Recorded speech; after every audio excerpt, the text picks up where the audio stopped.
les ha ido? Fíjense, hoy vamos a conversar sobre Blanca Rosa López, que es una escritora muy particular dentro del mapa literario venezolano y que además sufrió un tratamiento muy raro, considerando el capital social y económico con el que contaba, ¿no? Blanca Rosa López, como les dije en alguna oportunidad, es hija de Eleazar López Contreras y de Luz Marina Folmark, o sea, era Blanca Rosa López Folmark, ¿no? Aun cuando podemos encontrarla en algunos registros de la época como Blanca Rosa López Contreras, ¿no? No fue nunca una forma de presentación que ella utilizara, pero como alguno de los hermanos sí, asumo que por ahí venía la tendencia, ¿no? A mí me resultó una cosa, esto es más un chisme que otra cosa, ¿no? Pero me resultó muy interesante cuando comencé a investigar sobre ella, llegar a los archivos y encontrarme con tres ciudades y tres fechas de nacimiento distintas, ¿no? Tiene una fecha de nacimiento en su acta de función, una fecha de nacimiento en su acta de bautismo y una fecha de nacimiento distinta en su acta de matrimonio. Además, se dice en una que nació en Puerto Cabello, en otra en Valencia y en otra en Caracas. Una cosa muy, muy desconcertante. Conseguí por ella el acta de matrimonio de sus papás y ella nació un año antes del matrimonio, según la partida bautismo. Entonces, lo que creo que pudo haber pasado es que, como bueno, estamos hablando de la Venezuela de la primera década del siglo XX, lo que pudo haber pasado es que no querían presentarla, saben que los niños no tenían derecho al apellido paterno si nacían fuera del matrimonio, etcétera, ¿no? Creo que eso fue lo que se quiso evitar y por eso todos estos cambios. Pero bueno, en todo caso, esto es más anecdótico que otra cosa. Igual que les comparto dos Ajá, anécdotas perdón. que creo, ¿sí? No, ¿Qué no, es que dice se fue María? de repente. ¿Me dejaron de oír? Mm, Ya va, que me voy a compartir internet, que creo que no está funcionando esto. Denme un minuto. Voy a cambiar de red. Buen día, ¿Estás? ¿te está escuchando bien? Ah, tú estás escuchando bien, Daniela. Ok. Bueno, les decía, hay varias cosas que son interesantes. Por ejemplo, un mito muy difundido es que cuando se dirigió esta carta que firmaron miles de personas, miles de mujeres venezolanas, o sea, lo que pasó con el voto femenino, que lo comenté ya cuando hablamos de Lucila Palacio, lo que pasó con el voto femenino en Venezuela es que se empieza a discutir muy tarde con respecto a los otros países de América del Sur, porque había una dictadura a comienzos del siglo XX, entonces no había voto universal para nadie, ¿no? Entonces, claro, la discusión comienza cuando se muere Gómez en 1935. Antes de la muerte de Gómez, nadie estaba discutiendo sobre si las mujeres podían votar o no, porque nadie votaba, ¿no? Entonces comienza la discusión sobre el voto femenino en, en 1936, figura pública, ¿no? Es una de las mujeres que firma la carta de solicitud del voto femenino y la carta iba dirigida a su padre, porque ella era hija de López Contreras y fue en ese año, ¿no? Y cuenta la leyenda que le quitaron la firma, que el padre le quitó la firma. En el mejor de los casos, ella tenía 23 años, en el peor tenía 27, según las fechas de nacimiento estas encontradas. Es decir, de cualquier modo era una mujer adulta, hecha y derecha, y le eliminaron le eliminaron la firma de la carta. Otra historia que creo que ilustra muy bien quién era ella, es que ella era parte del Partido Comunista cuando su padre expulsa a los comunistas de Venezuela. Obviamente a ella no le expulsa, pero ella se fue con el resto del partido a México.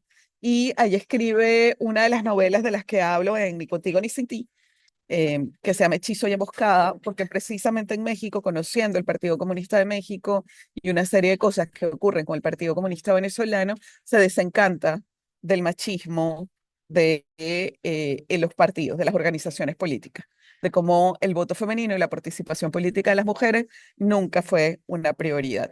Entonces toma distancia y elige la militancia feminista, que ya vamos a hablar del lugar que le da a la mujer intelectual, del significante mujer, etcétera, dentro de la novela, toma distancia de todo esto y en ese tomar distancia se hace una feminista trans ideológica, es decir, siempre tuvo su corazoncito comunista, como vamos a ver, pero así como Lucila Palacio se murió siendo adeca, o Mercedes, bueno, a Mercedes no la vamos a leer, ¿no? Se murió siendo copellana, ¿no? De estas mujeres que luchaban por el voto femenino, lograron hacer una alianza trans ideológica, ¿no?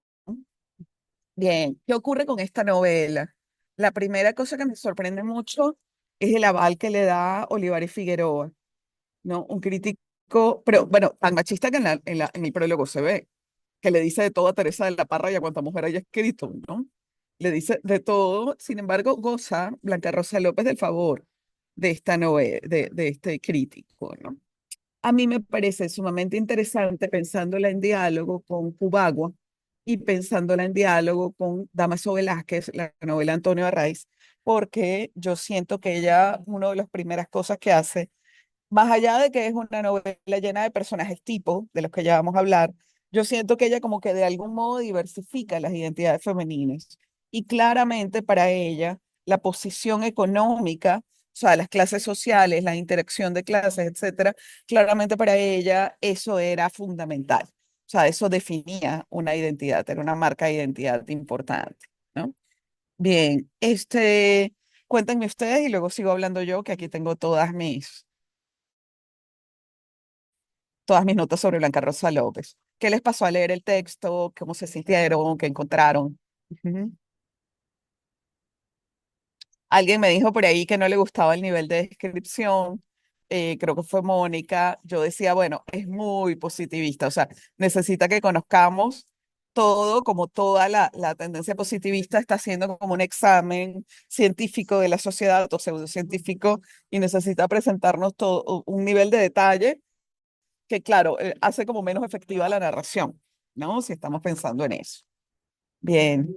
¿Algún comentario? ¿Hay algo que me quieran, algo que quieran compartir? ¿Me oyen? Sí, perfecto. Ajá, a mí o sea, haciendo la comparación con el corcel de las Crines Alba, me gustó que ella hablara más allá de Margarita, se habló de Coche, de Cubagua, Ujú.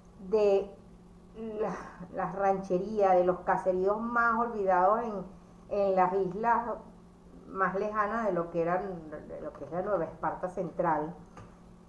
Pero sí, me molestaban las comillitas cuando hablaba cuando usaba términos coloquiales, no, me chocaba. Pero no, Porque sí al lo final sentiste antinatural o muy lo sentí antinatural porque, bueno, porque así habla la gente allá, pues.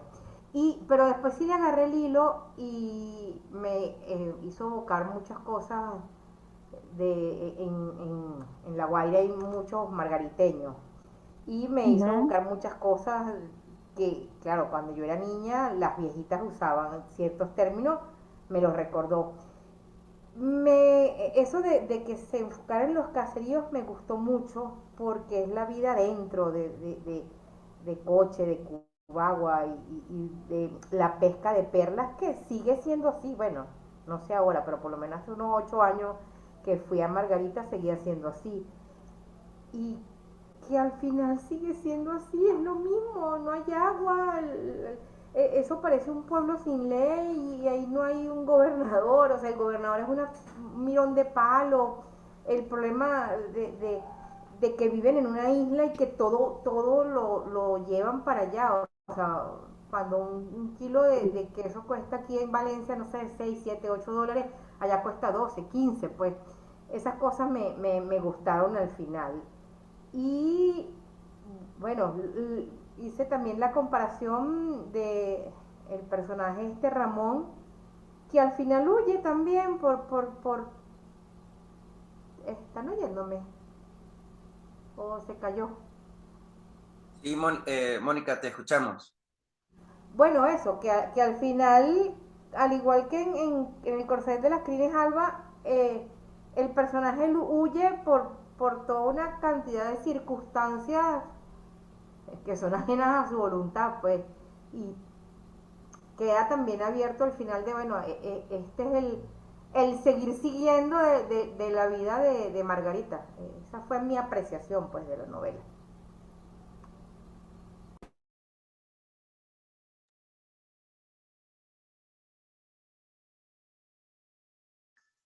Papi, ya que voy a cambiar bien.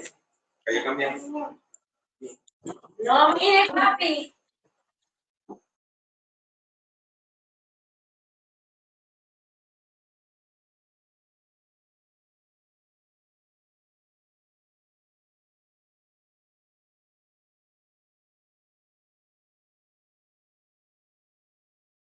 Ajá, me quedé en el momento que decía que el personaje huye por una serie de circunstancias.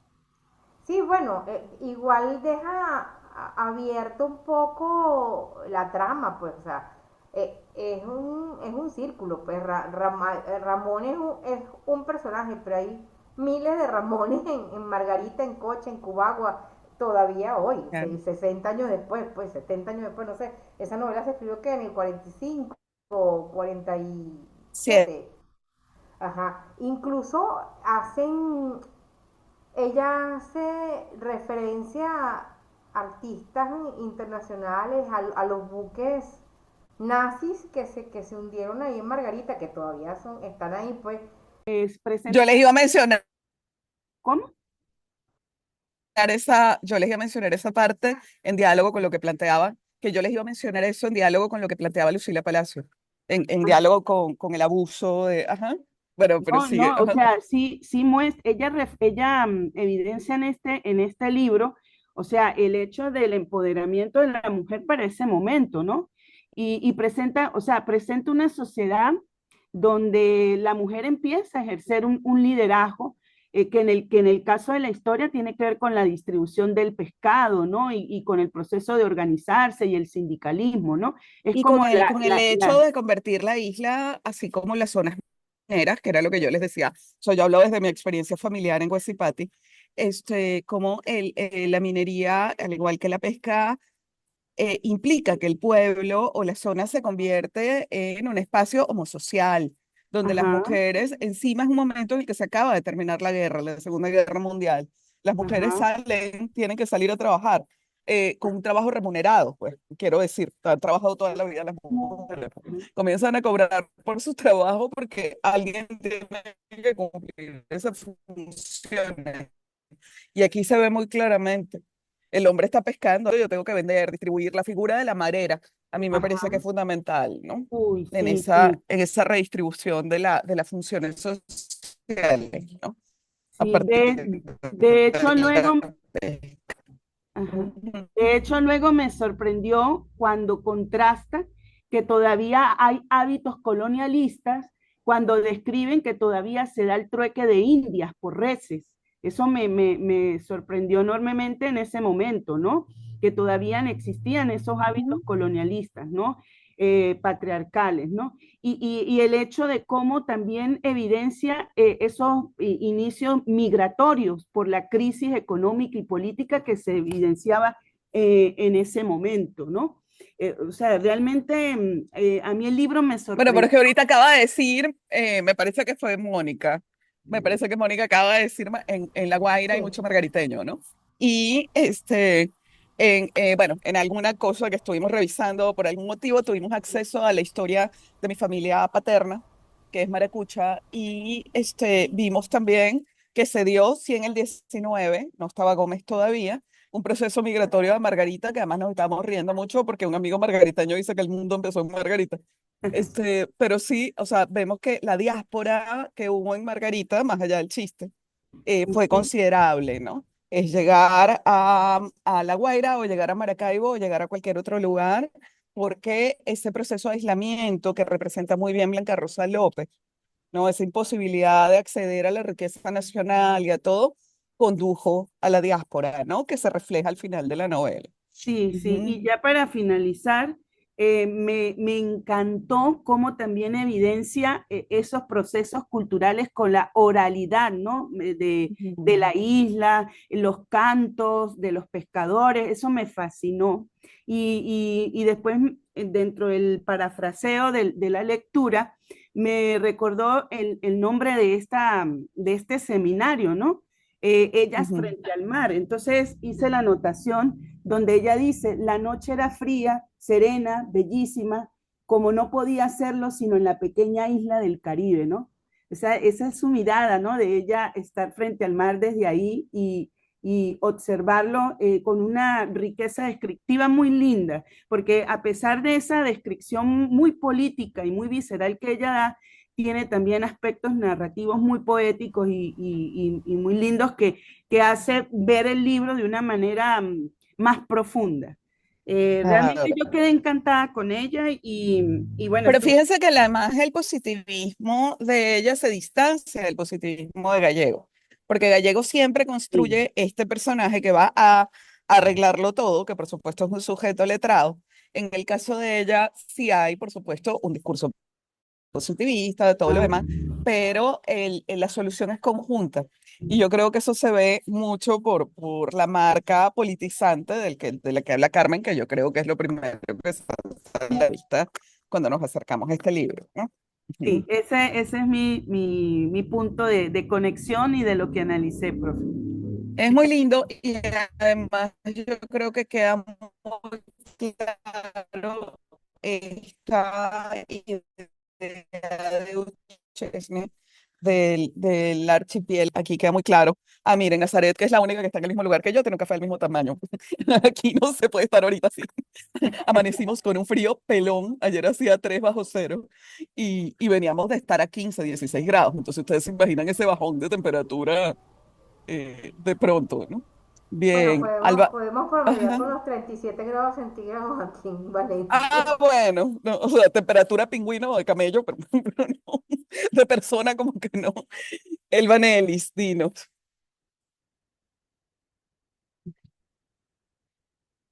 Ajá. El Vanelis, o no sé, Ángel, si quieres seguir tú, mientras el Vanelis se conecta, Hola, sí, ¿se me escucha? ¿cómo se llama? Abre el micrófono. Sí, te Hola. escuchamos, Ángel. Ajá. Sí, Sí, te Eh, escuchamos. sí, yo creo que hay varias cosas que me parecen interesantes. La primera es que, bueno, es innegable que la historia está atravesada por lo político, ¿no? Pero más allá de eso, no se siente, digamos, panfletaria. O sea, se No, siente no es un panfleto, es una un... novela. Sí, sí, se siente que es un razonamiento lógico, que es un razonamiento político consecuente con la realidad, porque hay veces que hay novelas que son un poco políticas, pero que se distancian y empiezan a rayar en lo idealista, ¿no? Pero que hay una realidad que es tangible, que de hecho en muchos sentidos no ha desaparecido. Entonces se Ujú, siente una motivación política más robusta que lo meramente político en sí, ¿no? Yo sí creo ujú. que hay algunas cosas que no es que no me gustaron, sino que a lo mejor me costaron un poquito. No sé por qué, pero tuve una sensación un poco similar a cuando leía Urbanija H. Paul. Hubo algo ahí, y ahí ¿Por parecido qué? que Me no, interesa no, ese comentario. sí, no Ajá. sé, siento que quizás es la distancia, el estilo, no digo que el estilo sea similar, sino que yo soy un poco ajeno, no, quizás no he leído tanto a estos escritores de esa época y a lo mejor me costó un poco más, ¿no? Entonces, y hay una cosa que me da curiosidad, que es que la narración se siente como un viaje, ¿no? Me cuesta un poco identificar el conflicto central, No porque claro, tiene, igual que no tiene protagonista. claro, O sea, es exacto. una Entonces, novela escrita desde esa propuesta, pues, ¿no? claro, claro. Entonces es como un viaje, ¿no? A mí eso me parece muy interesante porque a mí me gusta muchísimo Margarita, no soy de allá, pero bueno, Ujú, he tenido unas conexiones ahí fuertes con la isla. Entonces me gusta muchísimo, pero eso me costó, ¿no? Como que uno va con ese, a lo mejor es el estereotipo, ¿no? O la idea preconcebida de que hay un conflicto central, de que hay unos protagonistas ujú, que se desarrollan, y cuando no los consigue, quizás uno queda como un poco desorientado. Por eso digo que no es que no me gustó, sino que me costó, pues que fue como una adaptación, ¿no? ujú. Por eso es que te decía, me gusta el parentesco con Paul, pero luego me cuentas, luego lo elaboras, ¿no? O sea, me gustaría entender, ¿no? Sí, sí hay como esta radiografía y estoy de acuerdo contigo y creo que es bastante visible que no hay un protagonista, no hay un conflicto narrativo, no hay, o sea, hay múltiples. Y yo creo que precisamente pensando un poquito en pensar como eso, esos círculos concéntricos y eso que se repite y todas estas ideas de la multiplicidad. Sí, ser una obra que estéticamente esté experimentando con el lenguaje. O sea, no estamos leyendo a Carpentier ni nada que se le parezca. Estamos hablando de una obra que tiene una estética como muy apegada al realismo, esa voz narrativa externa y arriba, como de los escritores realistas. eh, eh, eh, arriba y arriba y externa, pero además que lo sabe todo, ¿no? Una voz como muy analítica, entonces creo que es importante cómo consigue, que pensemos un poco en cómo consigue dejarnos esa sensación de que no hay un conflicto único, ¿no? Bien, dice, buenos días, la injusticia local en cuanto a la venta, no poder vender al precio justo y tener que enfrentar el hecho de que otros pusieran el precio en el trabajo de la pesca. Esa denuncia también la hace Lucila, ¿no? La falta de autonomía y además lo desamparados que están los habitantes del Caribe venezolano. Están completamente desamparados, la justicia no llega hasta allá, pues, digamos, así como no llega. Entonces, claro, el ejercicio de visibilización es un poco esa apertura al diálogo que creo que está, ¿no? Y lo de los mercados de pescadores, que creo que es interesante. Sí, les decía, porque a mí me parece que la obra contiene su propia contradicción, eh, al mejor estilo dialéctico, contiene su propia contradicción, y es que, claro, vamos a hablar de la organización popular, vamos a hablar de los sindicatos, vamos a hablar de todo esto que está dando algún resultado en el occidente del país, y luego nos damos cuenta de que no. Por eso también el Caribe es plural, pues, ¿no? La costa Caribe, un poquito más allá, vemos que sí, se estaban dando todas estas cosas, pero por un desarrollo industrial que no alcanzaba a las islas, ¿no? Y al oriente venezolano. El Banelis, tú ibas a decir algo, ¿verdad? Hola, profe, buenos Hola, días, ¿cómo estás? muchachos. Bueno, yo vengo apareciendo, no sé si ya lo comentaron, pero lo que escuché de la compañera Carmen, bueno, yo hice muchas anotaciones, la verdad, porque es que la obra me llega mucho porque yo soy cumanesa. Ujú, Entonces, mi abuela era margariteña ujú, pues muchas de las expresiones que allí aparecen me hizo mucho recordarla, ¿no? Por ejemplo, ese anante, anenante. Entonces, ujú. eso Eso es me llegó mucho. antiquísimo. O sea, eso cuando Ujú. buscamos en el diccionario o en lo no, son usos del siglo XVI. Yo me quedo con cómo se mantuvieron ahí, ¿no? Mi Sí, abuelita, bueno, debo pero ser entonces, Pati, decía ajá, en enantico. En enantico, ajá. decía mi abuelita, para ser que era muy bonito. Ujú, Pero bueno, además de todas esas expresiones, ¿no? que le llegan a uno pues por la cercanía, hay una cosa que me llamó la atención, que también aparece en la obra de Lucila, que es la mujer que espera. Está allí presente ese tema. De hecho, lo dice literalmente, la novela dice, la mujer que espera. Al final de la página 27 lo dice explícitamente. Entonces, además, está el tema de la pesca como una herencia pues inexorable, una herencia que casi que no se puede evadir, pero además también está la herencia de las mujeres que tejen. ujú, Entonces, hay una dualidad allí, está, oye, los hombres no podemos escapar de esta herencia, pero las mujeres tampoco, cada quien tiene su rol y ujú, cada quien debe pues cumplirlo y seguirlo. ujú. A mí me gusta mucho para mostrar eso la escena del mercado. Me parece que queda como muy claro que cada quien tiene ese rol y ese papel del que es muy difícil. O sea, es una sociedad como muy compartimentada, ¿no? Cada quien tiene su espacio dentro de la sociedad para que pueda funcionar la isla, ¿no? Eh, Justamente he estado pensando en las tejedoras, un poco pensando en la tradición anglosajona, que menciona mucho esta figura y cómo en una sociedad industrializada el ser tejedora implicaba un empoderamiento, autonomía económica y una serie de cosas que aquí está asociada a todo lo contrario, igual que las costureras. Dentro de la literatura latinoamericana, mujeres empobrecidas, que trabajaban muchísimo, que no, porque justo estamos, o sea, el contraste está en ser una sociedad industrial o industrializada que permitía que esas labores se comercializaran de otro modo, ¿no? Entonces, claro, pensamos un poquito en modelos políticos y económicos, ¿no? En qué protege más o menos a estas identidades, ¿no? Bien. ¿Alguien más quiere comentar algo? Seguimos por aquí. Ajá, Nazaret, cuéntame. Hola, perdón el retraso, pero bueno, tuve problemitas hoy.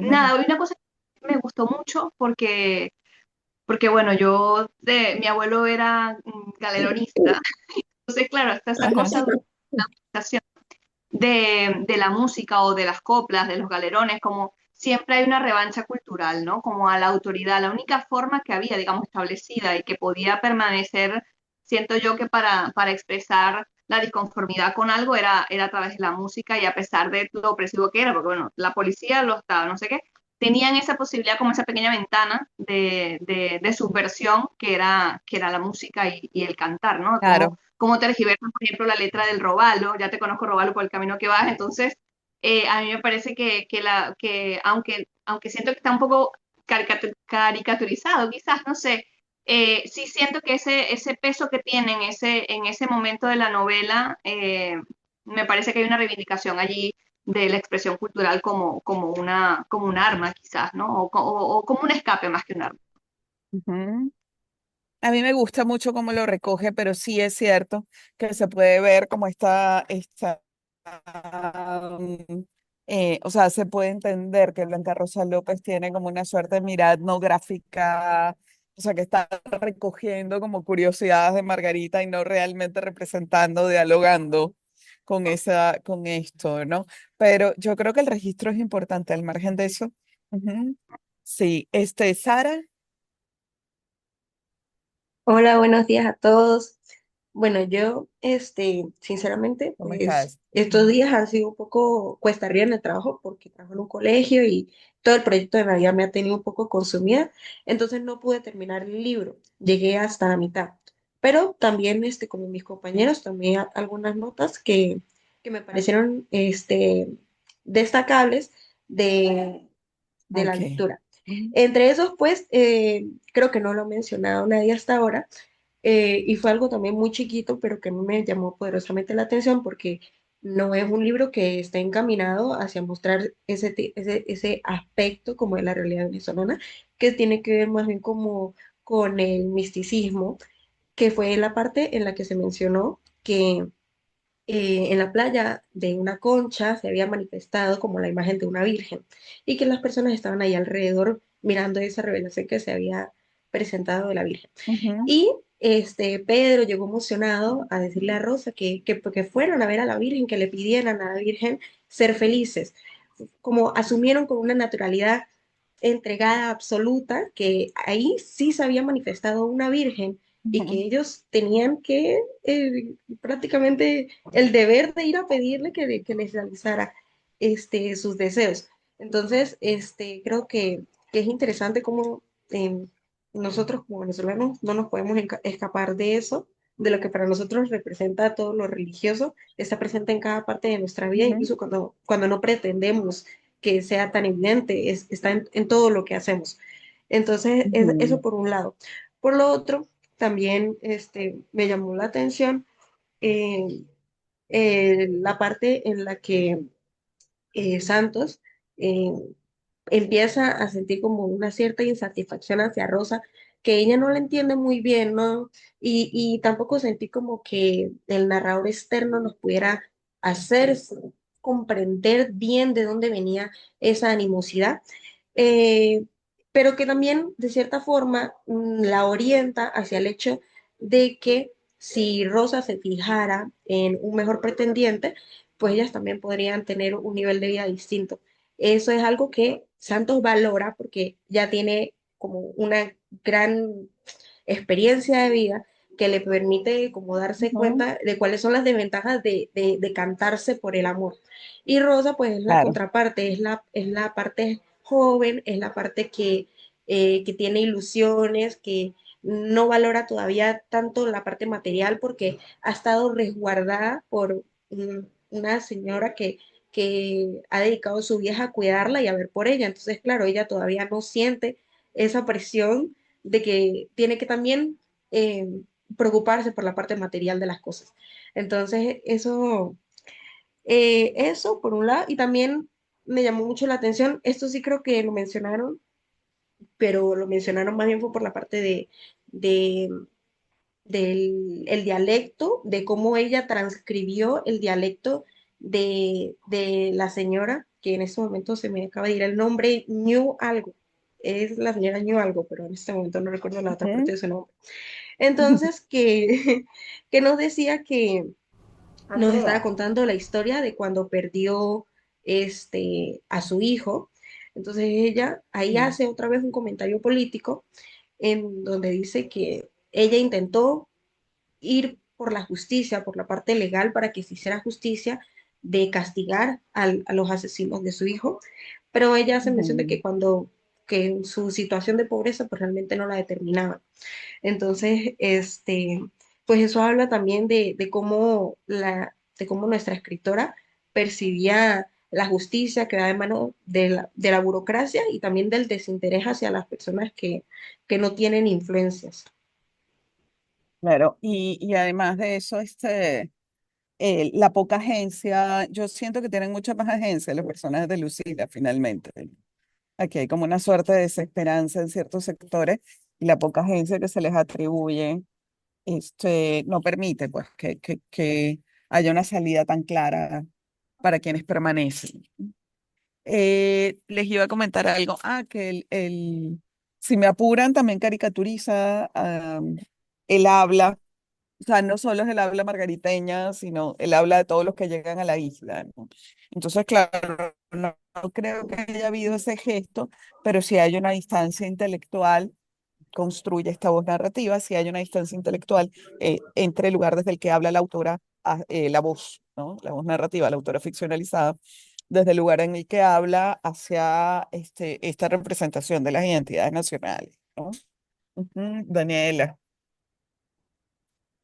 Y bueno, como yo elegí esta novela, creo que voy a profundizar después, ¿no? En el Ujú. análisis que quiero realizar, pero me interesó esto, ¿no? La mujer como agente de producción. Se nota en la novela que quiere transmitir un dinamismo en los roles de género y me interesa mucho la predominancia de una estructura matrilineal. Eh, Claro. Eso me pareció muy relevante. También me gustaría analizarla en diálogo con Kubawa. Creo que me voy a ir por ahí. De acuerdo. Bueno, son personajes femeninos muy distintos. Creo que por ahí tienes una posibilidad de pensar el Caribe desde, claro, y posiciones de enunciación, ¿no? Enrique Bernardo Núñez en todo el centro del canon ¿no? Este, fíjense en una cosa que creo que es importante de todo lo que han comentado, ¿no? Y es que se presentan como estas genealogías de personajes y no vemos del todo que la generación siguiente se desplace de todas estas sagas. La generación siguiente se desplace del todo del lugar desde donde se habla, ¿no? O sea, como si hubiera una imposibilidad, como les decía, de escapar del determinismo, aunque eventualmente se dan pequeños puntos de fuga, ¿no? Hay otra cosa que yo creo que es importante también, que es la comunidad, y vuelvo a la escena del mercado, que la mencioné por otras razones, me dan un segundo. Este, la escena del mercado en el que vemos que hay lugares de asociación que están fuera lugares de asociación que están fuera del alcance, ¿no? De esta mirada de los personajes que tienen el poder económico, político, ¿no? Y que tienen esta actitud completamente, ¿cómo se llama? Punitivista, ¿no? Bien, que aquí estaba el fragmento, lo había conseguido y lo perdí de nuevo, ¿no? Fíjense en esto. Cuando dice, por ejemplo, em, a ver, cuando leemos en el diálogo que nos dicen, a ver, en ese instante se acercó un hombre que debía ser de los que encargaban. Escogió un pargo muy hermoso y sin pensarlo pagó el precio indicado. Esto estaba en contra del reglamento que estipulaba el precio y peso fijo. Una de las compradoras indignadas cogió un pescado que estaba debajo de la mesa. Todos tenemos derecho, esto es un abuso, ¿no? Dice, ¿qué desorden es ese? Cuando es que se les da menos, mujer del demonio, ¿no? Grita alguien. Y ahí siguen, ¿no? Y tú, policía del demonio, que eres el primero en buscar tu pescadito, ahora que vienes a meterte. Y bueno, sigue la conversación en la que vemos precisamente estos espacios donde eventualmente están protegidos de la autoridad y no hay vigilancia y hay como pequeñas posibilidades de escape, pero no tienen que ver con la organización colectiva, que es lo que nos dice la voz narrativa desde el comienzo que tiene que aparecer, ¿no? Ahora hablamos de Concha, pero dime, Daniela. Sí, que me pareció, y no sé si los demás coinciden, con que nombra, que esto me llamó la atención, nombra constantemente, repetidamente la negritud, pero me parece que lo hace como con cierta distancia, ¿no? Y Sí. siempre está esta mención a la piel oscura de los otros. Ujú. No sé, eso me pareció racista, la verdad. Me Ujú. pareció, y creo que lo he visto en otras novelas de la época también, ¿no? Como esta Sí, mención es bastante común. excesiva, pero con... Sí. Eh, Fíjate, si pudiera, por supuesto, hay un tono racista en esta representación de la negritud, o yo pudiera verlo, ¿no? Pero me parece interesantísimo que se esté nombrando, que ese fue el paso previo. No estoy muy segura de si ahora se nombra, como les dije, no estoy muy actualizada en la literatura venezolana contemporánea, pero si nosotras leemos a las escritoras de comienzos del siglo XX, no hay personas, bueno, a ver, si leemos a Zulima que publicó en el 19, todos los venezolanos tenemos los ojos azules.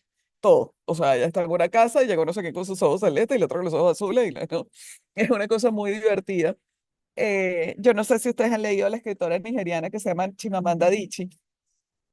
eh, Chimamanda tiene da una pequeña charla en la que ella dice que, claro, ella como nigeriana se forma en la tradición anglosajona de la literatura y que cuando ella comenzó a escribir de niña, que inventaba cuentos, ella creía que los cuentos tenían que ser de gente muy graciosa, porque dice que se hacía colas de caballos, hablaba del clima, comía manzanas y tomaba cerveza de jengibre, ¿no? Ginger beer. Y es muy gracioso cuando lo dice porque, claro, ella viene de esa tradición y para ella sí se escribía. Dice que pasaron muchos años antes de que ella se diera cuenta que podía hablar de su propia realidad, ¿no?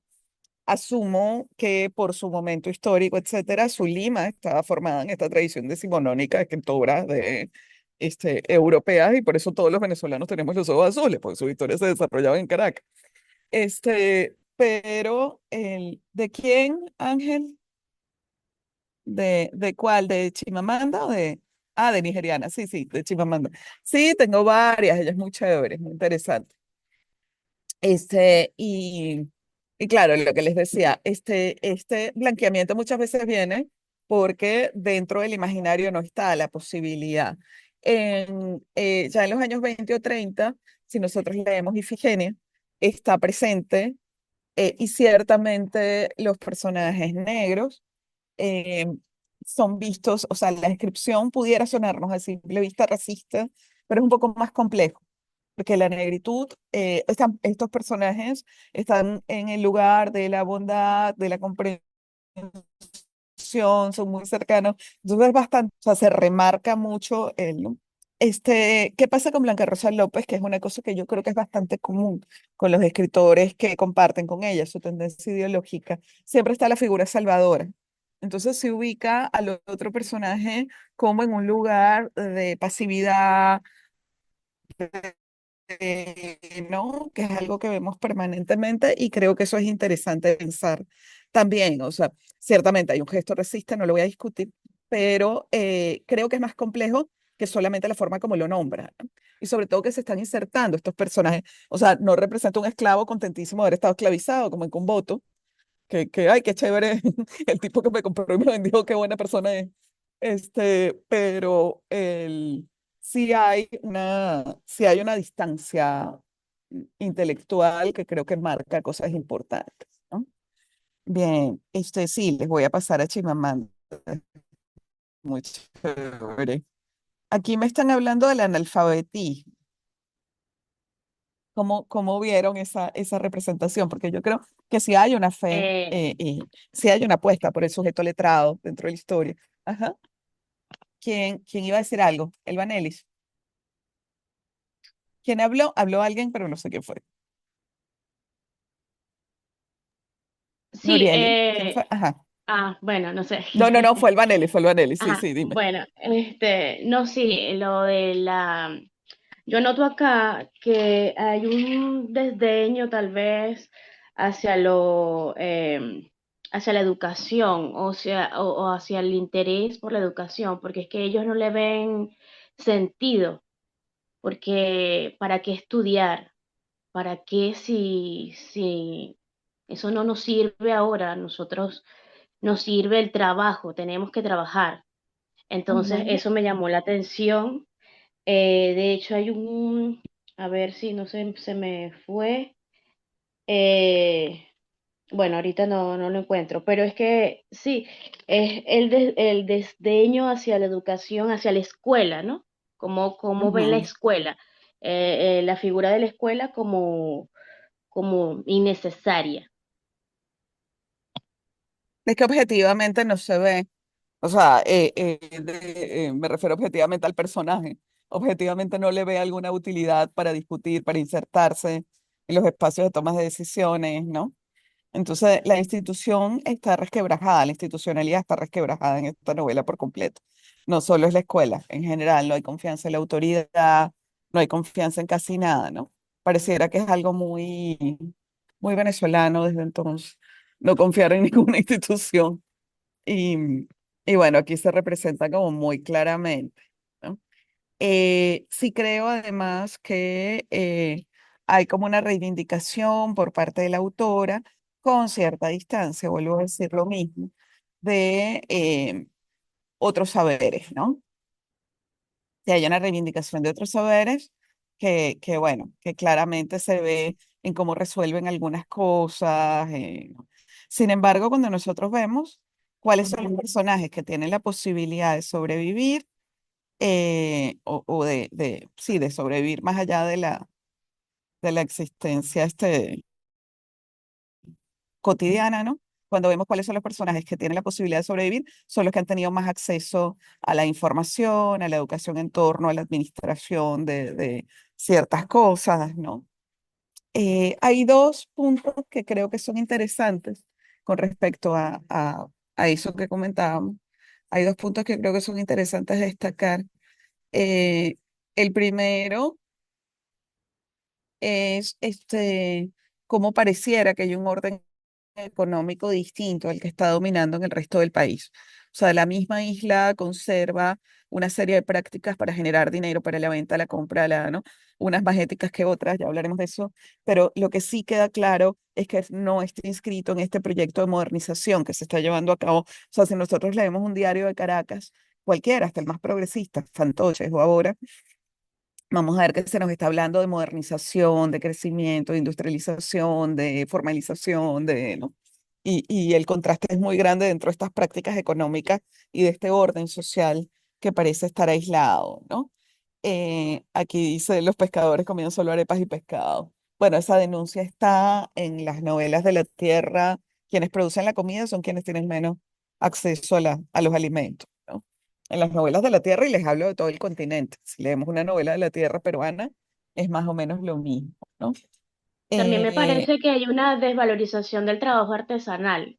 Fíjense que hay un momento en que nombran en lo del casabe, cómo ujú. las muchachas hacen el casabe y dicen lo que cuesta el casabe, lo que cuesta hacerlo y lo poco que es remunerado. Entonces, eso me llamó la atención también. En general, el en trabajo, general. en general, el trabajo que ellos llevan a cabo, ¿no? Es el trabajo que ellos llevan a cabo es muy poco valorado, ¿no? Bueno, la pesca, la comercialización, ¿no? Y vemos como todos estos procesos todavía son muy, muy artesanales, ¿no? Hay otra cosa que creo que está chévere dentro de la historia y es bueno, que a mí me parece muy interesante, ¿no? Y es cómo se intenta reproducir. Hay un artículo de Luis Brito García que creo haberles mencionado ya, en el que él dice que las únicas novelas que hablan del mar son la suya y dos más dentro de la historia venezolana, ¿no? Una hipótesis que se cae muy rápidamente, pero bueno, hace esta afirmación. Y creo que Blanca Rosa intenta familiarizarse y copiar todo el lenguaje de la embarcación, nos habla de la piragua, menciona sus partes, menciona la estancia en el mar, como no diría que es una gran conocedora, pero que sí quiere mostrarnos que hay como toda una cultura asociada a la pesca y que tiene sus prácticas propias y cosas que de hecho no entienden ni siquiera las personas que se quedan en la isla, ¿no? Bien, ¿qué les pareció el personaje de Andrés? A mí me genera muchísima eh, ambigüedad, ¿no? ¿Qué les pareció Andrés?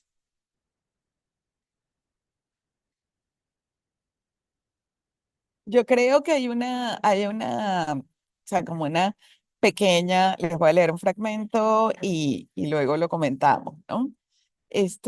Yo creo que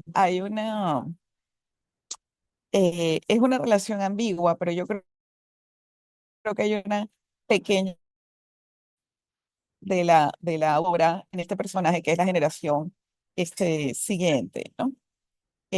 Cuando dice, a ver, un momento. Ujú. Cuando nos dice, ya había una hilera de viejas muchachas, también niños y los perros humeadores alrededor del agua que de la pila roja corría.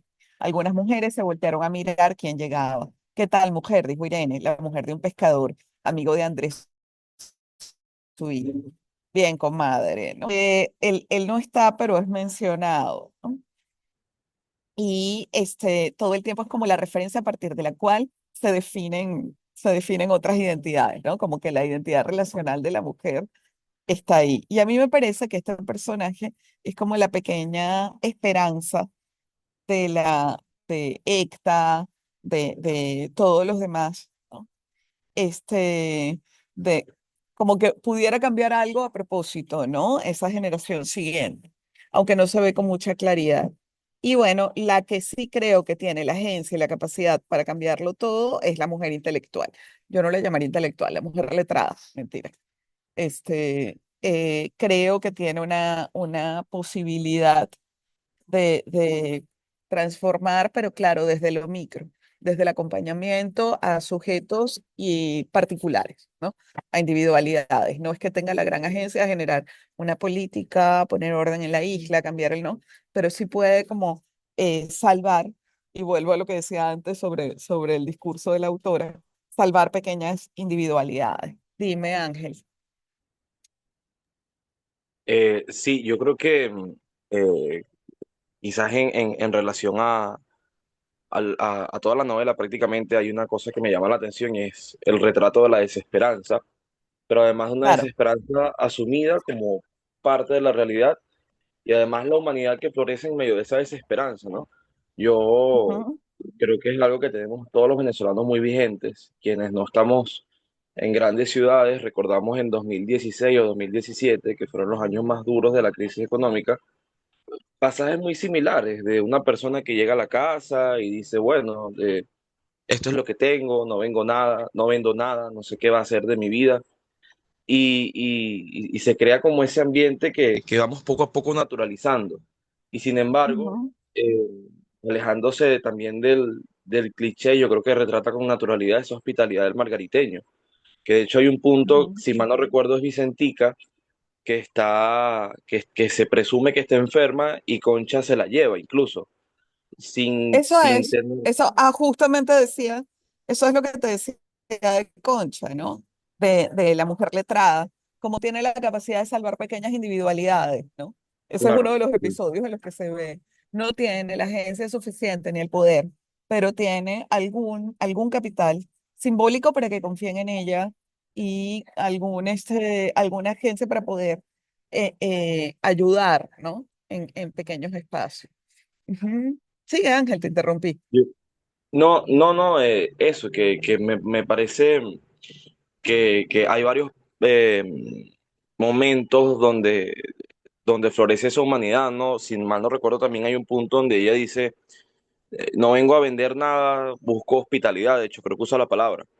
Y le dicen, claro, adelante, bienvenida, sabes que aquí siempre es como esta visión que existe de las clases más vulnerables, que no Ujú. pierden la humanidad, la cercanía, e incluso en las situaciones más extremas, porque es una situación extrema, sin ningún tipo de servicios públicos, sin esperanza, sin un mundo mejor que se asome por allí. Pregunto, porque no lo recuerdo, ¿Concha tiene un nivel de instrucción por encima de los demás personajes de la novela? Sí, yo creo que es bastante visible, ¿no? Concha sabe, o sea, tiene alguna formación que le permite moverse de otra manera dentro de la isla. Este, y además eso, ayudar a Vicentica, ayudar a otros, ¿no? Entonces yo creo que por ahí está, eh, un, sin que llegue a ser una salvadora del todo, sí puede ir arreglando pequeños pedazos. Por eso, porque tiene mayor instrucción, es un sujeto letrado, ¿no? Etcétera. No sé si recuerdan cuando ella dice, o sea, cuando Concha va caminando, además tiene una mirada como más, ¿cómo se llama? Tiene una mirada como más, no quiero usar externa, porque tampoco es que ella es una antropóloga llegada de Caracas, ni muchísimo Curiosa, menos. sí. Sí, pero ella no lo ve como algo natural, como algo que es parte de su cotidianidad, ¿no? Sí tiene una mirada distante, es lo que quería decir, ¿no? Entonces sí está esa distancia intelectual que la misma Blanca Rosa tiene, ¿no? Bien, voy a leer un par de cosas que creo que son importantes. El rescate de la tradición oral en contraste con el analfabetismo, yo creo que es fundamental, aunque sí hay una jerarquía entre los sujetos letrados y los que no son. Aquí se dice, cuando Santos no puede firmar, lo consideran una pústula, ¿no? Ujú. Y María dice, en Madagascar los productores de vainilla no pueden consumirla porque es inaccesible. Eso siempre se denuncia en las novelas de la Tierra de América Latina y en otros espacios, ¿no? Fíjense en esto que creo que les puede interesar, o sea, la agencia de Concha, la participación de Concha Meneses, este, se ve cuando puede salvar o qué sé yo. Sin embargo, tampoco hay un proceso de realización y estamos hablando de una novela de los años 40. Ella nunca alcanza como un punto de llegada, no hay un cierre dentro de la historia, ¿no? Esta era la parte que les iba a comentar, ¿no? Cuando dice, bueno, eran las gentes de toda la isla del oriente y hasta del centro, venidas a las populares romerías, menos santas que paganas, más del pueblo que de gente bien y adinerada, música profana y religiosa, ruidos, bailes, juegos de gallos, las ventas, todo estaba confundido en el día veraniego y en el calor de la poderosa luz, ¿no? Yo siento que hay un gesto en este caso como de fijar la costumbre, ¿no? Ahora hablamos un poquito de eso. Andrés Rodríguez iba con un conocido, el poblado por uno de los costados de la plaza. Por allá había un puestecito atendido por dos muchachas, cosas de la isla en su mayor parte. Se había quedado mirando a la mujer más alta, oscura, recia, tan atrayente. El amigo le había preguntado al presentársela, ¿tú no conoces a Concha Meneses? ¿No? La mención al aspecto físico de Concha, yo creo que escapa un poquito de ciertos esencialismos que se llevaban a cabo dentro de la literatura, aunque también si una mirada esencialista escapa como de la norma, ¿no? Y yo pienso un poco en cuando Omi Baba nos habla de lo que se puede hacer desde el estereotipo, ¿no? Cuando nos habla de las sociedades coloniales.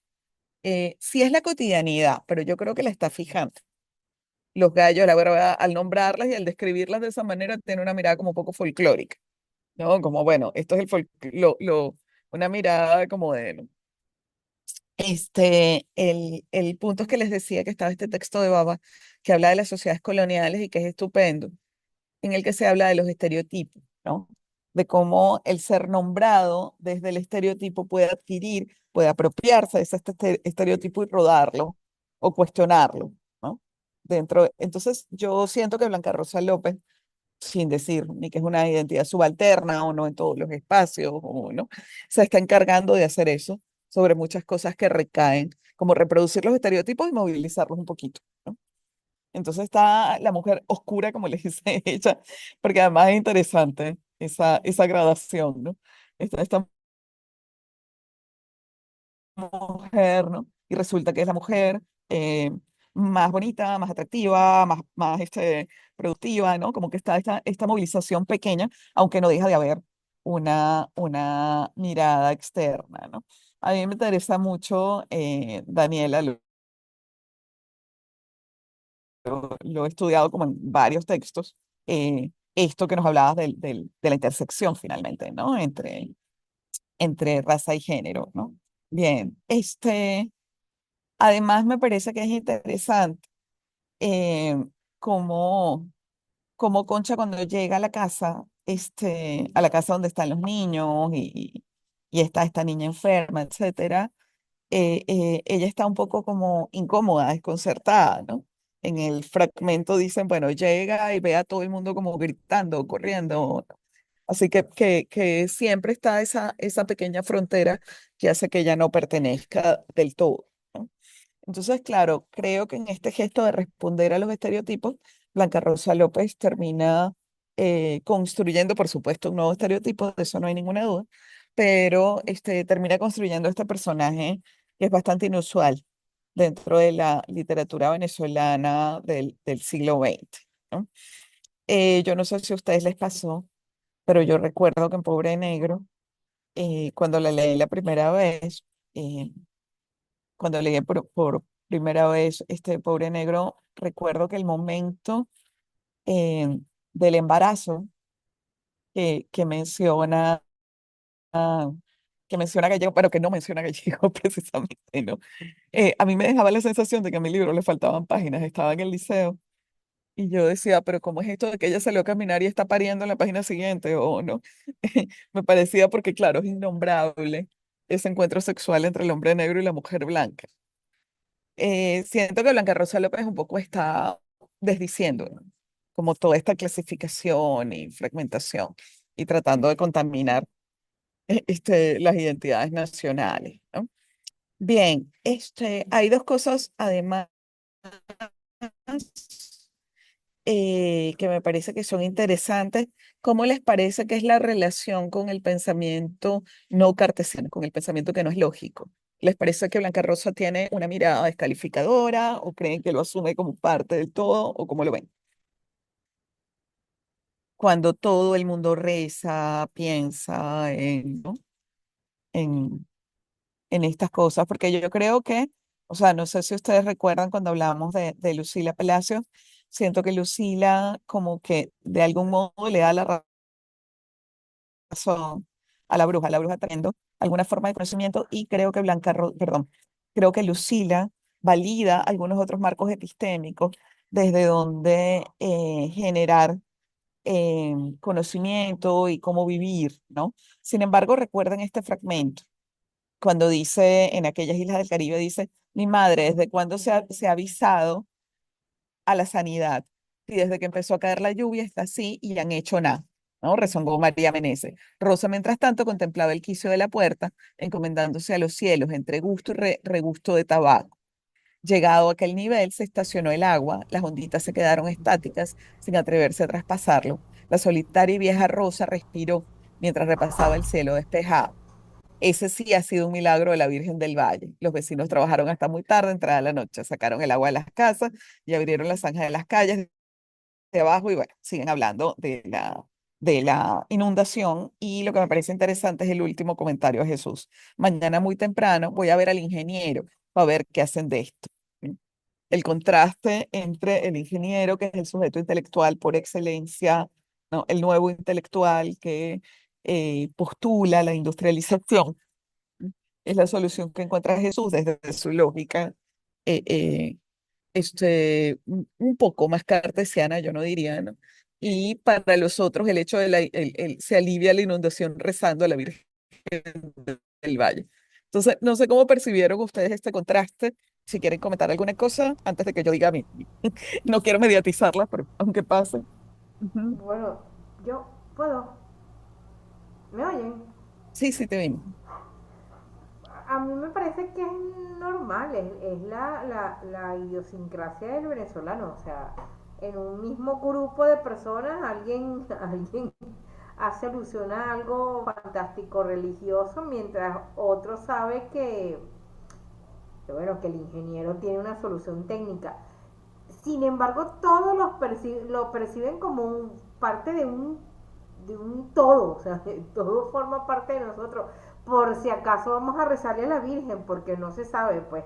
Pero llamemos al ingeniero también. Eso es algo que sucede todavía ahorita, o sea, entre los círculos más intelectuales también cargan su crucecita en el pecho. Claro, el asunto es que la pregunta era un poco más sobre la posición de cómo habían leído la posición de Blanca Rosa López frente a esta otra forma de pensamiento. Porque lo que yo decía era, a mí me parece que ella se decanta más por el que busca el ingeniero, ¿no? Y que está como haciendo un retrato, desde un retrato, si se quiere, etnográfico, qué sé yo, de el pensamiento mágico, como les conté el primer día, este amigo biólogo que él dice que es todo lo ateo que puede ser un latinoamericano, el pensamiento mágico propio de la cultura latinoamericana, ¿no? Que es un pensamiento que nos define, pues, ¿no? Eh, este, y creo que ese contraste está ahí, pero que la voz narrativa se está inclinando un poquito más hacia la solución pragmática, ¿no? Hagamos un sindicato que tampoco funciona, ni la Virgen del Valle ni el sindicato solucionan nada, por cierto, ¿no? Hagamos entonces está como buscando, como diría mi mamá, le pega un tiro al gobierno y otro le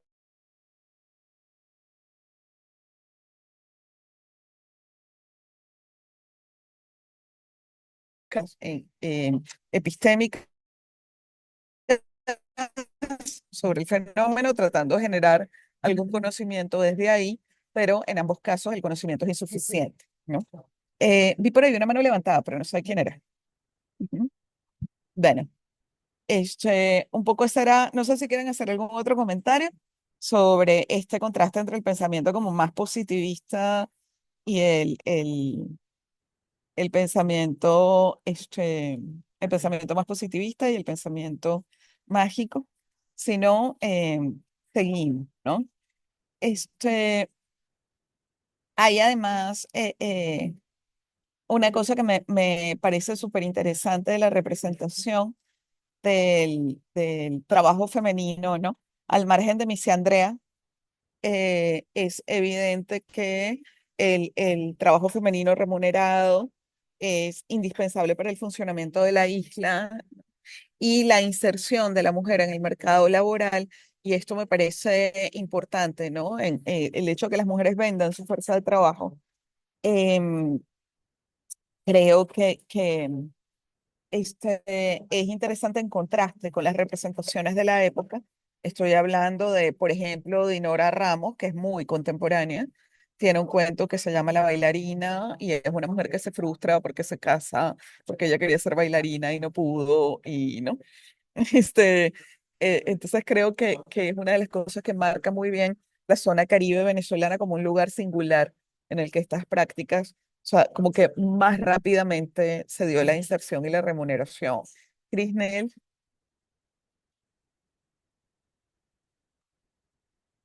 ibas a decir algo, ¿no? ¿Me oyen? ¿Me escuchan? Sí. Sí, bueno, qué pena, he tenido muchos problemas con la conexión el día de hoy, no sé si han visto que estaba entrando y saliendo. Ay, no. Un Ujú. accidente. Me quedé en algo que tenía pensado, volviendo un poco atrás, me quedé cuando estaba interviniendo, creo que era un muchacho que se llama Ángel, un compañero que se llama Ángel, Ujú, que él hablaba un poco acerca de, como creo, entendí, que acerca de aquella nostalgia o aquel pesar que quedaba luego del abandono del lugar, ¿no? Y bueno, retomando el libro, am, había un espacio en el que recordaban con mucha nostalgia a Juan Griego, ¿no? Después de que habían partido, de que la gente se había ido, de que estaban yéndose a la ciudad, y entonces mirando, creo que ese capítulo se titulaba Ensueño, ¿no? El ujú. ensueño. Entonces, Sí. recordaban y miraban y contemplaban, bueno, sí, la belleza del amplio mar, el atardecer tan imponente, todo tan bonito, pero ajá, nuestra gente dónde estaba, estaba solo, estaba vacío, no estaba tal persona, no estaba tal persona. Entonces, recordaban Ujú. con nostalgia como esa época que tuvieron en el que Juan Griego pues se quedó solo. Y entonces, bueno, veían eso ahí, que ciertamente es una realidad que se ha enfrentado en el mundo, el abandono de lugares muy significativos para cada persona, que por muchas circunstancias han tenido que dejarse y ha afectado tristemente a los que están allí. Luego, profe, me quedé también, se me cayó la conexión cuando usted estaba mencionando que cómo veíamos, creo que usted preguntó algo así, que cómo veíamos, creo que el lenguaje o lo que usaba la escritora para darnos para referirse a las costumbres propias del lugar, ¿sí? Ujú. Bueno, yo A mí creo me que lo parece la pregunta iba más, ahora te escuchamos igual, lo que vienes a decir, lo que tengas que decir, pero la pregunta iba más por si sentían caricaturesca la reproducción del habla, el uso de eso. ciertos Sí. términos. Ujú. Yo la sentí, bueno, como somos yo no es que sea de ese lugar de Venezuela, pero uno conoce más o menos la cultura y las costumbres que se desarrollan así generalmente, ¿no? Y bueno, el hecho de que describa hasta cómo mordían los pececitos para cuando los pescaban, o sea, me parece súper, súper acertado, a pesar de que de no haberlo hecho, pues ella lo veía, lo notaba y lo nombraba. Entonces me parece genial que haya descrito hasta ese tipo de prácticas que se realizan en el Ujú. cotidiano vivir de esos lugares y que son muy emblemáticos, ¿ok? Y luego, profe, me quedé cuando usted estaba preguntando que qué nos parecía, creo que preguntó algo así como que qué nos parecía el hecho de que, bueno, ella haya notado que le habían rezado a la Virgen para que se detuviera la tragedia, pero luego llamó al Sí, un ingeniero. poco es que ella habla mucho de eso, Sí, ¿no? Menciona muchas veces a la Virgen del Valle, la gente yo- reza, canta, busca, y luego está el ingeniero que tiene que solucionar cosas que no le solucionan, el que tiene correcto. que proveer el no. O sea, como que hay todo el tiempo está ese diálogo abierto entre el pensamiento Yo científico lo vi. positivista y el pensamiento religioso, ¿no? Sí, bueno, Ujú. yo lo vi como que ella simplemente, y creo que yo también, creo que me sumo a eso, este, creo que lo ve con respeto a lo que las personas practican en ese lugar. Ujú. También algo de creencia, porque pues realmente no sabemos quién lo detuvo, pero ellos rezaron a la Virgen del Valle. Y bueno, resulta que esa es una costumbre muy, muy natural, muy de allá, que todos realizan, ¿sí? Entonces, Claro. es como que, bueno, ellos rezaron y funcionó, pero voy a llamar al ingeniero para ver si él me explica un poquito cómo fue que eso sucedió. Creo que lo veo como así, ¿sí? Entonces, como que no darle certidumbre 100% a algo o atribuirle lo que sucedió 100% a algo, sino que simplemente, bueno, Sí. ver las posibilidades. Puede ser posible que haya sido por eso, puede ser posible que haya sido por otra cosa, pero ciertamente vamos a respetar y a ver y también a darle valor a lo que cada persona cree, ¿no? Y a lo que cada persona O practica. sea, Eso tú me no parece sentiste respetuoso. que estuviera estableciendo jerarquías, ¿no? No, Eso es yo lo no importante. sentí, o sea, bueno, yo lo veo así, yo lo percibo así, creo que yo me identifico con eso, no percibir jerarquía o parcializarme a que eso, atribuirle algo a algo porque sí. No, a mí me Claro. pareció un poco más, no sé si lo percibí de forma equivocada, pero a mí me pareció un poco más como que, bueno, si les funcionó, genial, ¿sí? Lo Ok. hicieron, funcionó maravilloso, me parece. Y bueno, profe, en el mundo en el que estamos, ciertamente aquí, en cualquier parte del mundo, y pues somos personas libres de mente, alma y espíritu, y yo creo que cada quien es libre de practicar y creer y sentir lo que le parece, ¿no? Entonces, Ujú, cónchale, si tú tienes esa creencia, la aplicas, la practicas, en un momento de tu vida salió algo que te llevó a confiar y a pedir a alguien, genial, sí funcionó. Pero ujú. pues ciertamente las personas, bueno, de amplio pensamiento, bien estudiadas, que han recorrido el mundo y toda la cosa, me parece. Ok, está muy bien, o sea, me parece interesante tu mirada, que no veas la jerarquía, etcétera.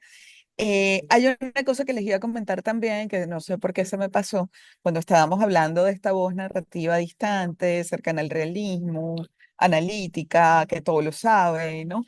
Se fijaron que hay un glosario dentro del texto, ¿no? Y evidentemente eso nos dice o nos recuerda que ella está haciendo una suerte de traducción de la vida en Margarita o de la vida en las islas. Ella está intentando presentarla frente a lectores que no conocen el territorio, ¿no? Eh, yo no sabía que por ejemplo, que al onoto le decían achote, ¿no? En Oriente, bueno, siendo venezolana, etcétera, pero a mí me parece que ellos están como intentando, o sea, que ya lo que está es intentando mostrar frente a un público letrado una realidad que está ahí, y hago un comentario chiquitito antes de que sigamos al otro que les iba a comentar, que es que dice, cuando dice pasteles, dice hallacas, punto, tamales, son dos cosas distintas. Aquí se me sale la peleadera con mi lado peruano, una yaca y un tamal no son lo mismo, ¿no? Entonces me parece gracioso que ella haga la distinción. De hecho, vi ahorita, no sé si vieron el argentino este que dice confundir el chalequeo con el bullying es como confundir un tamal, una yaca con un tamal, ¿no? Bien, lo otro que les iba a decir a propósito de esta mención a la yaca, al tamal, a la tela, a todas estas cosas que se comen, ¿no? Que son en buena parte las que aparecen en el glosario. Si ustedes se fijan, se habla de un montón de cosas que se comen, ¿no? Me parece que es importante, y alguien me hizo el comentario, ahora no recuerdo quién fue, que yo le dije que los food studies estaban como muy de moda en Estados Unidos y se habla mucho de la representación y del valor cultural que tiene la comida, ¿no? Entonces, me parece que es interesante que las veces que se habla de la arepa y del pescado frito y de todas estas cosas, porque creo que eso también se está fijando, como este punto de la gastronomía y de lo que se come, es también parte de esas identidades que ella quiere fijar a lo largo de la escritura de la novela, ¿no? No es una comida porque ella refleja la pobreza en otros lados, pero en ningún momento dice que la comida es fea, mala, de mal aspecto, ¿no? Que yo les contaba, por ejemplo, no sé si lo recuerdan, que les hablé de Teresa la Limeña, la novela de la escritora colombiana, de Soledad Acosta de Samper, y ella describe el ceviche con tal nivel de asco en el libro, que además me da mucha risa, porque el ceviche es así como bandera nacional en Perú, nadie se puede meter con el ceviche, ¿no? Pero la voz narrativa que construye Soledad Acosta de Samper dice esa cosa asquerosa, no sé por qué se la comen.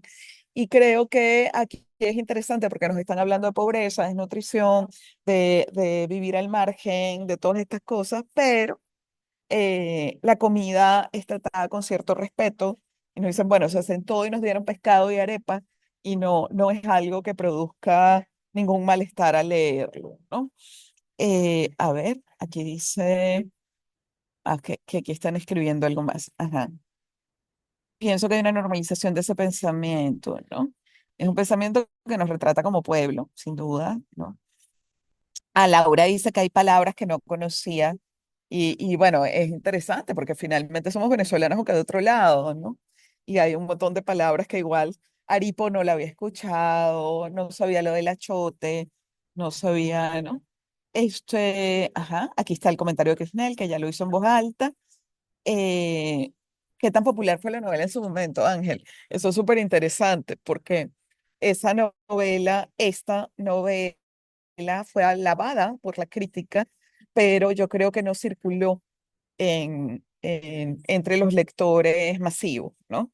Em, y además de eso, Blanca Rosa López, esto ya es ya estoy, a ver, estoy contándoles una anécdota personal, esto no viene al caso en la clase, pero quizás lo ilustra muy bien. Yo quiero reeditar este libro, quiero reeditar todos, la verdad, los de las escritoras venezolanas de esa generación. Quisiera hacer una biblioteca, pero mis sueños de loca, más allá de eso, yo contacté a un sobrino nieto de Blanca Rosa y él sí usa López Contreras, fíjense, se llama Saúl López Contreras, ¿no? Lo contacté y él me dijo que le diera, que él no sé, que sí, ¿verdad? Que que la tía Blanca escribía. Le digo, mira, yo una novela, ay, ¿verdad? Que la tía, o sea, ni siquiera en el círculo familiar tuvo la visibilidad. Les cuento esto un poco como la anécdota porque Ángel le está preguntando cómo fue recibida. Entonces, claro, fue una recepción muy del público especializado. Vimos a Olivar y Figueroa, ¿no? Se hicieron menciones en la Revista Nacional de Cultura, pero fue leída como por un grupo muy particular, ¿no? Ella tenía sus redes fuera de Venezuela, además, ¿no? Entonces, dime, Ángel. Profesora Libertad, Bueno, ¿qué sí, de cierto? Bueno, nada. Ajá. no, no, no, adelante, adelante, no, no hay problema. Carmen, Carmen y Sí, luego Ángel. Ajá. sí, ¿qué de cierto hay de que ella fue periodista?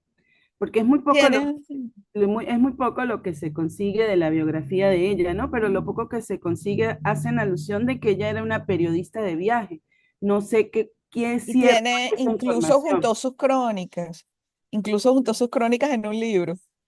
Las crónicas de viaje que Ajá. publicó en prensa están en un libro, que es muy chévere, porque, bueno, ella está contando cuando viajó por Oriente, no este Oriente de nosotros, el Oriente el Oriente global. No, me acordé de mi comadre que es china, margariteña, dice que es oriental y oriental. Entonces, bueno, no donde están los orientales. Ella como viajó por el Oriente Mundial y tiene ese libro, que es muy lindo de sus crónicas, viajando. Más que periodista, creo que era cronista. O sea, lo que ella publicaba era ese tipo de texto. No Es era que que hablara por ahí. Y tiene un artículo en el que habla de la Segunda Guerra Mundial, pero no era de lo que más hablaba, lo que quiero decir, ¿no? No era más. ella refleja un nivel intelectual que yo considero que eso es lo que enmarca en parte eso que usted apunta de la novela, de esa mirada de lo religioso y de del conocimiento muy apegado, ¿no? Como al realismo, más que a lo religioso mágico, ¿no? Del contexto. Y a mí también me llamó poderosamente la atención cómo ella le da concepto luego a las palabras al final. Y creo que El tiene que glosario, ver, sí. creo que tiene que ver con esa, digamos, como con esa narrativa muy poderosa y característica del periodismo de esa época, ¿no? Como de mostrar y ejemplificar el contexto sociocultural en esos puntos de viaje a los que ella manejaba. Bien. Hay una cosa que creo que es interesante lo que dice Carmen, porque yo siempre decía, bueno, ella le está traduciendo a la élite intelectual cómo se habla, ¿no? Pero también le está traduciendo a hispanohablantes que no son venezolanos. Entonces creo que esa representación o esa circulación dentro de esos espacios está.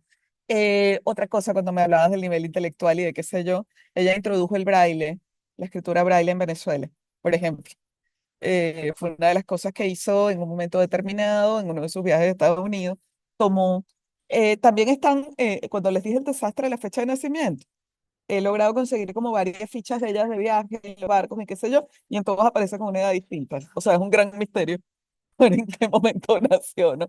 Pero en uno de esos viajes que hace a Estados Unidos, cuando tenía o 32 o 29 años, porque la ficha dice 32, pero si nos fijamos en lo, este, conoce la escritura braille, se interesa en introducirla en Venezuela y llega a Venezuela con las planchas y ¿no? Y hace como toda una organización. O sea, que ella tiene un activismo social que es de donde creo que sale esta sensibilidad hacia estas figuras que representan. Ángel, cuéntanos. Quizás es algo que no tiene que ver directamente con el plano literario, porque bueno, es como de conocimiento público que el éxito editorial no es lo mismo que el éxito literario, ¿no? Claro. Hay muchas obras muy buenas que no son conocidas y hay muchas obras conocidas que no son en lo absoluto buenas. Pero según su opinión, ¿qué le faltó desde adentro o desde afuera a la novela para ser popular, ¿no? En la época. Bueno, algo fundamental, porque el político estaba enfrentada, ¿no? Pero Lucila Palacio tampoco fue popular y publicó durante el trienio Adeco y publicó durante, ¿no? O sea, no creo que haya sido el único elemento, ¿no? Esta lejanía o este enfrentamiento con el poder político. Pero bueno, creo que fue un elemento. Eh, Hay muchísimos prejuicios, se ve incluso en los textos donde a ella la alaban, ¿no? Cuando salen con que, bueno, pero aquí no nos estamos encontrando una cursilería escrita por una mujer, que es la manera de alabarla, ¿no? Hay un cuento famoso de de Teresa Carreño, cuando Liszt le dice, usted no es una mujer, usted toca como hombre, por eso no me molesta que toque mis obras. O sea, era un piropo, es decir, la que escribían como hombre. Ajá. Pero creo que como que confluyeron varias cosas, ¿no? Una es, ella no publica en Venezuela, y eso también es interesante. Publica en Buenos Aires, en Madrid, en Chile, en Santiago de Chile. Entonces la circulación estaba mediada. El libro que publica en Venezuela es Entre la sombra y la esperanza, que es un libro de cuentos, donde está ese, por cierto, ahí es donde está originalmente el cuento que les mencioné de la antología, el del sindicalista polaco y la periodista. Se llama Dana Barén, que es el nombre del personaje masculino. Entonces yo creo que es interesante ver cómo, un poco volviendo o pensándolo desde la teoría de Bourdieu, que seguro que en teoría literaria hablaron de la teoría de los campos, ¿no? Cómo estos campos de fuerza la fueron expulsando. Por un lado el poder político, por otro lado el flujo, el hecho de ser mujer, este, y bueno, cuando tenía un gran capital social, no consigue figurar, ¿no? Yo siempre me pregunto por qué no pudimos leer El Corcel de las Crines Alba o en aquellas islas del Caribe en bachillerato. Eh, o sea, como leíamos Doña Bárbara, pues pudimos haberlo leído perfectamente, pero no sé qué pasó que, que no ocurrió, ¿no? Pero bueno, Sí, esas son entonces preguntas es interesantes. hipotético. Es que yo considero, profesora, que en esa época tan difícil políticamente, probablemente estamos especulando, pero probablemente muchas escribieron en la clandestinidad. Ujú, Porque, o sea, yo intenté buscar por internet, tratar de buscar, como enfocar una línea de tiempo, y no solamente ella, es que son varias escritoras que han dejado un legado literario, pero no están dentro del circuito literario venezolano ujú, histórico. Y probablemente tiene que ver con eso, de que muchas, probablemente, en el mundo de la especulación, trabajaron en la clandestinidad. Ella refleja que es un trabajo escrito viajando. Eso ujú, habla mucho de que, o sea, estuvo en un proceso de desplazamiento fuerte por el país y probablemente tiene que ver con ujú. ese ámbito político.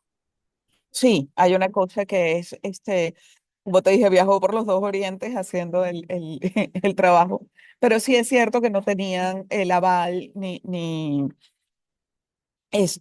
tenía ni el aval, ni ¿cómo se llama? Ni el apoyo económico, aun cuando por supuesto no era una mujer pobre, muy lejos de eso, pero no tenía el apoyo económico que tenían otros escritores para, eh, para la publicación, ¿no? Igual es interesante que la haya publicado Zigzag, que la hayan publicado editoriales más o menos visibles, ¿no?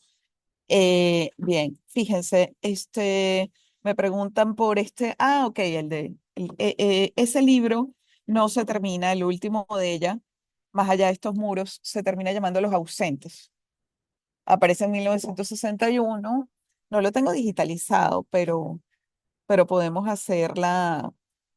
podemos pedirle a alguien que la digitalice, ¿no? Y el libro de crónicas que se llama Por Tierras del Cercano Oriente, que son las crónicas de viaje que publicaba. Bien, el Vanelis, ajá, que me dice que pensaste que Ramón iba a matar al patrón. Hubiera sido otra novela. si lo mata, ¿no? Pero creo que la fuga es una de las cosas, la diáspora, la fuga, la movilidad, es una de las cosas que ella quiere reflejar dentro de la historia, ¿no? Como algo muy propio del Caribe. Daniela, le faltó ser hombre. Sí, bueno, pues, hombres y más cosas, pero sí, sí, sin duda. Le faltó ser hombre para que las pudiéramos leer, como dijimos ya, ¿no?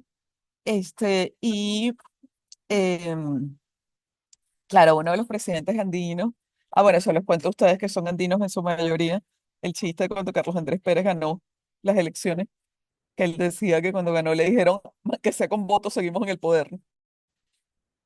Él, es un cuento famoso. Este, Él, claro, es hija de un presidente andino. Esto me parece súper interesante lo que está diciendo Alejandra, ¿no? Hija de un hombre eh, eh, andino, que es una literatura que no ha tenido ni la relevancia ni la visibilidad, aun cuando se habla muchísimo de los Andes como el territorio, uno de los territorios asociados a la guerra de independencia, ya, ¿no? Las voces de los escritores andinos se han escuchado poco. Y además de eso, bueno, como les decía, ella tiene como un origen, nació en el centro, en Caracas, en Puerto Cabello o en Valencia, pero, pero igual se movió como en otros espacios, ¿no? Bien, ¿quieren hacer algún comentario final? Y luego les hablo de lo que vamos a hacer la semana que viene. Ahora, yo sé que no se podía porque es el curso de literatura caribeña, pero me he sentido muy a gusto hablando de estas dos novelas con ustedes. Me hubiera gustado que fuera de literatura venezolana, ¿no? Pero ahí lo revisamos porque ya nos salimos de Venezuela la semana próxima. ¿Alguien tiene algún comentario de cierre? ¿Hay algo que quieran preguntar, decir antes de que nos despidamos? Ujú. Bien, fíjense, vamos a leer Ancho Mar de los Sargazos para la semana próxima, ¿no? Eh, es importante que ustedes sepan, bueno, primero es un texto muy posterior, ¿no? Em, me parece que es importante también que, que sepan desde dónde se habla, que es una de las cosas que creo que es importante revisar. Ya es una novela un poquito posterior, es de los años 60, ¿no? Eh, y, em, y una cosa que creo que es importante también es que sepan que nos vamos al Caribe anglófono y que eso cambia eh, un poco la dinámica, las dinámicas y surgen otros temas que se han asociado mucho a la escritura del Caribe. Aquí sí vamos a hablar, por ejemplo, de esclavitud largamente en esta novela, ¿no? Porque es uno de los ejes. Sí, vamos a hablar de este cambio de régimen de plantación a régimen, ¿no? O sea, hay como otros problemas que también se han planteado en la literatura caribeña que no están en Venezuela presentes por lo que les comentaba, ¿no? Antes. Pero bueno, vamos a abrir como esos espacios para hablar de nuevos tópicos. Bien. ¿Alguna pregunta adicional, comentario, algo que quieran decir? Si no, nos vemos el sábado con Jane Reese. Y bueno, muchísimas gracias por todo. De acuerdo. Que les vaya muy bien. Chao. Gracias, profe. Feliz día. A ustedes. Chao, profe. Muchas gracias, profe, que esté muy bien.